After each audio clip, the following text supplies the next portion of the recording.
Welcome to the Contact Center Cactus Chat podcast. I'm your host, Eric Mulvin, and I know I always say we've got a special guest. We have an extra special guest today because we have the very first person that I ever hired that started this all 10 years ago, Kiezia. And so welcome to the show, and thanks for being a guest today. Thanks for having me. All right. So today, because we talk about on the show outsourcing, customer experience, managing a call center. And so what better person to bring on the show and interview than Kiezia? Because the story I like to say is, besides her being the very first employee number one, I made her director of company culture, like crazy early on in the company. Like we had like 20 employees. And so that has been so key to the growth and retention of the staff here at Pac Biz, because she's the person that helps make the culture what it is today. So that's what we're going to be talking about today is company culture and how it impacts the customer experience, how it impacts the call center, the turnover. And we're going to share some stories about what you've learned and what you've experienced working with me and being the first person at Pac Biz all these years. And so, you ready? I'm excited, and it has been really like a wonderful journey, amazing journey, I would say, for 10 years. Let's get started. Yeah. And I think it's very fitting. This is the last episode that we're recording of the 8th anniversary series. I'm getting ready to fly back home to Dumaguete. I'm here in Dumaguete, and I'm getting ready to fly back home to Phoenix in just a couple of days. I spent the last 3 weeks out here, and it's been, as always, an incredible trip, and I was talking about it with my co-host Jake just a little bit ago about how these trips, when I come out here, it really helped me reflect, because when I'm at home and I'm in Phoenix, I don't really see you guys.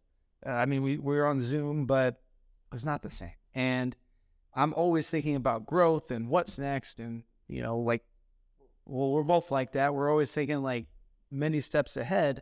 But when I come out here, I get a chance to reflect and to really see like what we've built. And, after 8 years, it's pretty incredible, looking back at it. Tell me about your journey over the last 10 years. Right. So Eric just mentioned 8 because I've worked even before we started Pac Biz. So before Pac Biz, it has been an interesting story that I had with Eric and how I really started with working with a company. So Eric and I, we both love photography, and we've been chatting about it. I was still in college at that time, so I'm fond of taking photos. And then, it was like one night, Eric chatted to me, "Hey, did you know that I have this taxi business in Phoenix, and I need somebody to take calls if you know anyone from the university?" And I said, "Oh, I didn't have any friends actually." So, and it was just from intuition, and I said, "Oh, why not just me? I'm gonna do it." So that was how it started. I was finishing my college that time, and it's interesting how the universe would conspire, because I was like, you need to have a plan, what you're going to do with your degree. And I really didn't know what I want to do with sociology, but I had to set something, my direction. So I said, I'm going to teach in the university. I'm going to take master's, which I actually did while working with a Trucab at that time. And and I was in that state of,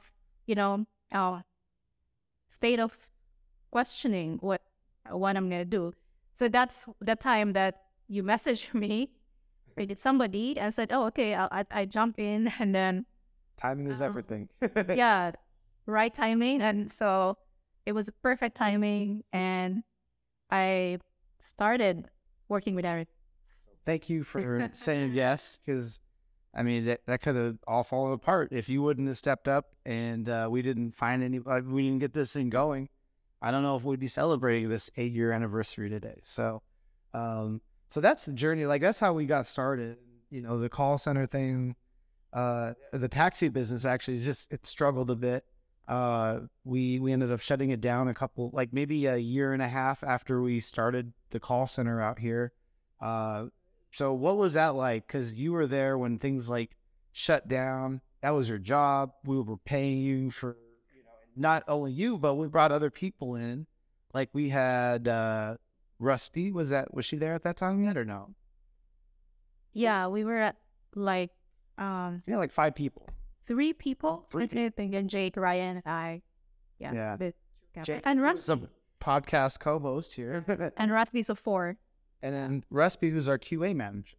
Right. The core of some of our leaders here at Pac Biz, that's how we got our start. And they started out on the phones. But what was it like when you found out that we're closing down the taxi business? There was a lot of uncertainty. You're like, I don't know. What were you guys thinking here? Right. So I took a break for, it was the first time I really took a break from schooling. And it was 3 months for me. And then Eric found an opportunity to work with a taxi with these local taxi in Arizona. And what was it like for me was like, I was in that, crossroad again, because taking calls was probably like the last thing I would do when I volunteered to take calls for TrueCal. But yeah, there's a reason why I just did that without thinking. And yeah, if you remember, Eric, I actually told you that I'm going back to my hometown. Right? I do. And I was like, how are you going to keep working with me there? That's not going to work. And it was the start of you offering me or you got this, because I know, Eric, you always have this thing about company culture. And there was a time when you offered me to do marketing plus like company culture. So I said, okay, I'm going to stay and try that. Yeah, cool. Yeah. And so there we go, 2015, we started Pac Biz. And I think one of the keys to success over all these years is me giving you no direction. I give you little things like, hey, can you do this or that? But for the most part, I'm not really telling you how to run company culture. I'm just like giving you the complete freedom. I think I don't know what I've exactly said, but if I were to guess now, I think it was probably something like, let's just make the job fun. Let's make it a great place to work. And you kind of took it from there, right? I mean, I don't know, right? I don't think I gave you a lot of direction. Right, that was it. They said, oh, do something fun for the company. So that was the only thing that you said to me to do. And, in the Philippines, you don't really focus, like most of the companies, especially BPO, they don't really hire it's really like rare for them to hire somebody to do company culture. So it's like really a special job. I don't know what you had in mind or your vision about where the company is going, but for sure you have something that you had in mind that you wanted to have to provide this happy workplace for everybody. And it was so yeah, just told me that, and I figure out my own how I'm gonna do this. But yeah, as I always say on the employee presentation, I would always say that the company culture is your mission. Yeah. How true is that? It is true.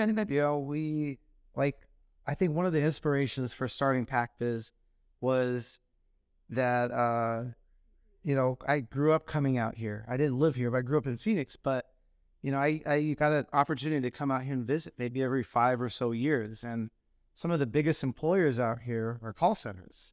And I got to hear stories. We had family that worked at them. And I'd hear stories about how they treated the staff. And, people, I always hear from our staff here that you're not just a number. And, when people are just a number and not really even human anymore. They're just like, they're easily replaceable. You could swap them out. And so if you don't value the employees, there's a lot of weird things that start to happen. Without going into too much detail on those stories I heard about, I thought there's got to be a better way to take care of these employees. And, how can we make this a job that they love? And how can we make this a job that they don't leave? Like, for me, if I were to work at a place, I don't want to keep moving around every 6 months. Like, there's something wrong with that job if I'm leaving. Or, you're trying to change careers, that's one thing. But when you're going job to job to job and it's a revolving door at that office, so you go in and, everyone else is also moving in and out, something's wrong. And, whose fault is that? Who has control over that? Those are decisions purposely made or not made. They're either doing things or purposely not doing things to make that not the best job. And, I think we were doing the workshop yesterday, and I think it was one of the quotes on there. If you're an employer, you have an obligation, you have a responsibility to make sure that the people working for you are excited to come to work every day. And because like 8 hours a day, people spend more time at work, I feel like, than they do leisure time during the week. You wake up, you get ready, you go to work, you come home, and then you got a couple hours of hanging out, you go to bed. And like, that's what it feels like many times. So what are you doing with your life if those 8 hours, that big chunk of your day, Monday through Friday, or on our case at Pac Biz, we're 24/7. So you could be working all kinds of shifts. Like, if that's not a positive experience, that's a big chunk of your life. And, I want to be happy. I want our staff to be happy. So that was kind of like my motivation was like, why not make it a great job? What can we do to make it a great job? And I can't be here. I live in Phoenix. And so I wanted to give someone that responsibility, you that responsibility. Okay, what can you do to make this job fun? How can we keep this, a really great place to work? And you killed it at that. So thanks for sharing that, Eric. I've been wondering, I'm curious what was behind that job position. But, a lot of companies, they wanted to have this, company culture. And I think a lot of companies are doing that now than before, right?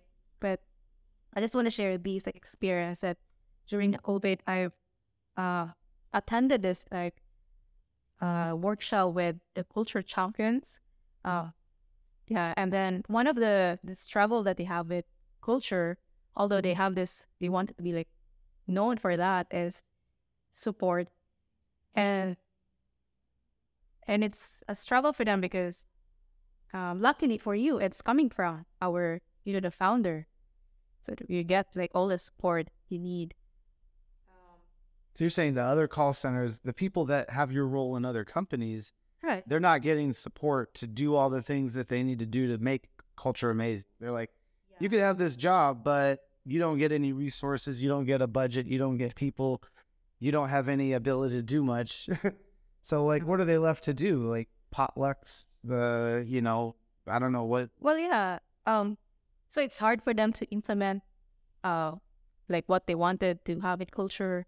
So these companies would have guidebooks, because one way of sustaining culture is, I always tell people that I'm a culture builder, building this culture, and it's just a tiny part of the success.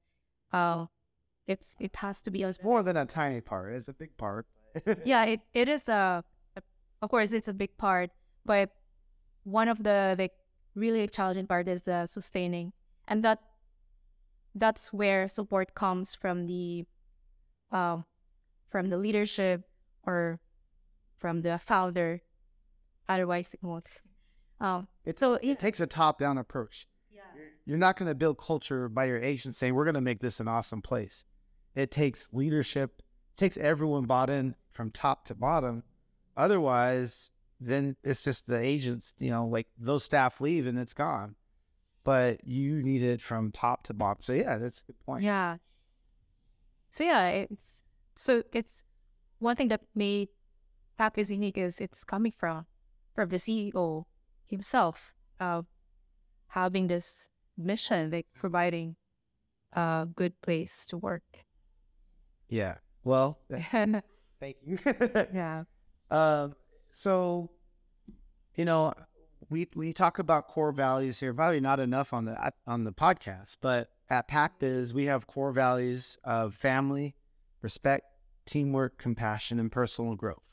And I almost picture your face every time I think of personal growth. I think of your face and Jake and Rusby and, several other people that had been with me for many years and now are leading the company. But you've grown so much, like not only in your role and, you've stepped it up as we had 5 employees, 10, 15, as we kept growing, you kept keeping up with it. But I don't know, I just got to see so much growth from you personally. Like I do remember you being pretty shy. Like, could you imagine if I would have asked you to do something like this, like 10 years ago? It wouldn't have worked, right? It's a big no. Sorry.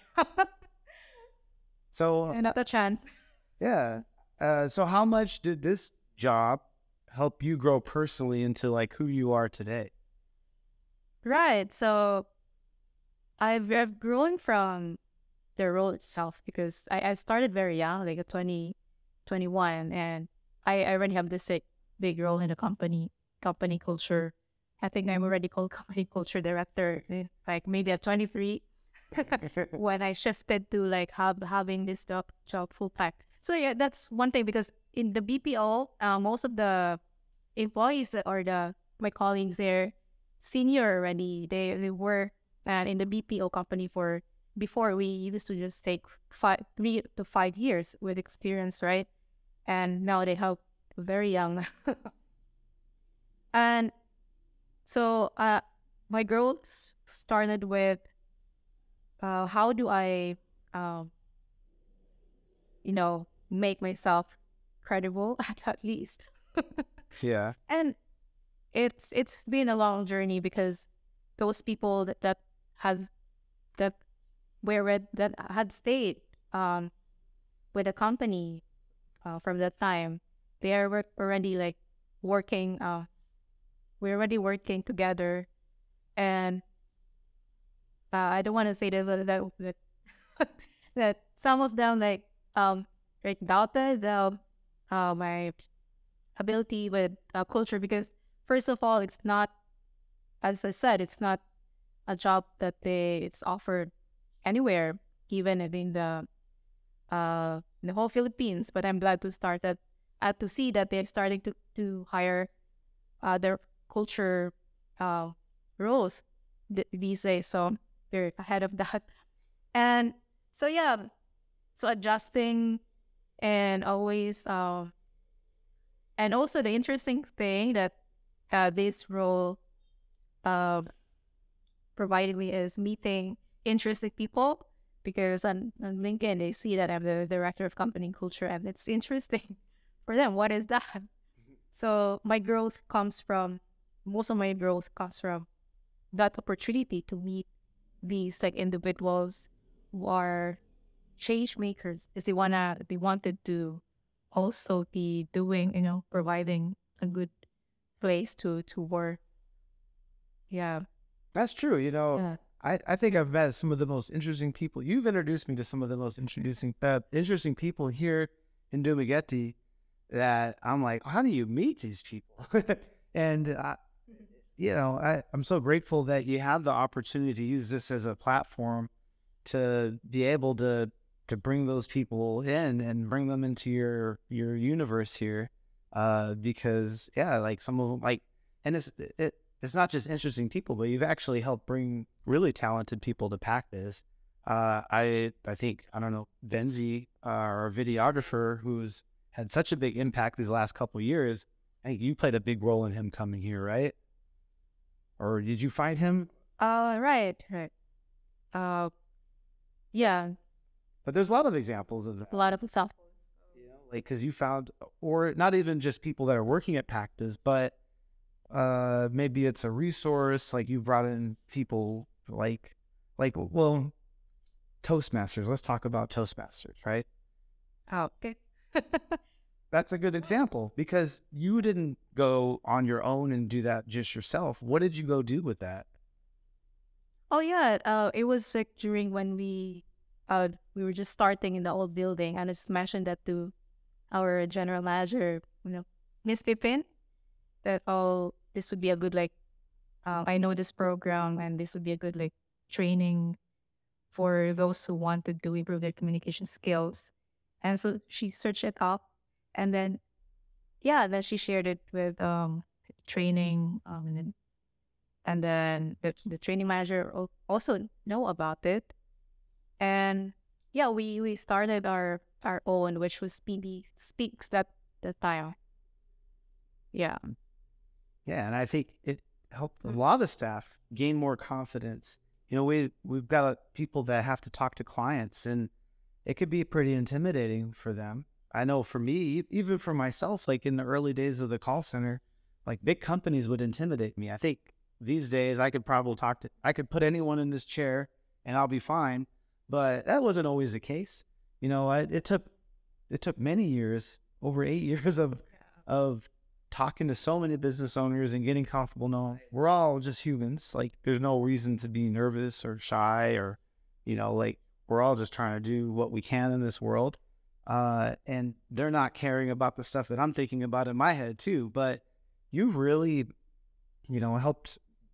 Like I know there was a lot of employees that have went through PB Speaks and I know many, like even some account managers too, that they've gotten their confidence and they're better speakers to clients because of that. So, I mean, and that's not even, you could fit that under the culture umbrella, but I mean, that could be a responsibility for training. That could be a responsibility for someone else, but you took that and you brought it and you've made it a thing here at Pac Biz because it wasn't even, I don't think they had, like the closest place where they actually have a chapter is Cebu, I believe, right? They don't have a chapter here in Dumaguete, but we made it happen here. Yeah, and interestingly, one of the speakers we had was it was because of Toastmasters that I was able to bring him here to speak about, self. I think he spoke about fear, something, those kind of topic. It was because of Toastmasters. But you mentioned about like the bringing great talents to Pac Biz because Dumaguete has been a hub for these like talented artists. And yeah, that was true. I actually I think we because we were both a visionary, and just to share this story about how I brought our videographer, and we fired this like videographer that we had before, and I was thinking that there's a lot of more like I've seen those talented videographers before, and I've thought about this person. Where is this person now, or these people? And yeah, and that's how we brought like Benzi, and then Benzi brought his like friends too to work at Pac Biz. The ripple effect. Yeah, and that's if you weren't here, I mean, you would be nowhere close to where we are today. So, and just from that alone, we could keep talking, and we'll continue to keep talking about the impact that you've made at Pac Biz. But yeah, it's just really incredible how many different ways that you impacted Pac Biz that you probably don't really think about very often. Yeah, because I usually like think, yeah, I think there's so much like because the times are always changing, and I think there's like pressure on me, like how do I keep up with the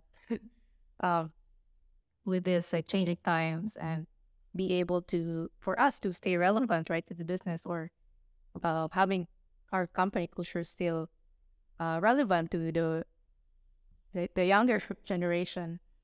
And I'm glad that we had like growth as one of our core.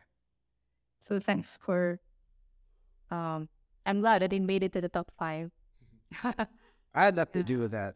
We all voted on it together here at Pac Biz, and it really was the staff and all the employees that came up with that. I'm only one vote. We had hundreds of other people trying to decide what are the top core values. Yeah, personal growth. And I love that that's one of the values too. Because again, like I said, I think of you, I think of Jake, I think of a lot of the leaders here that have stepped it up. Like they said yes to me really early on. We were a much smaller company. And I think if they knew what they were getting themselves into, they might not have said yes right away, or they might have reconsidered and been like, I don't know about this.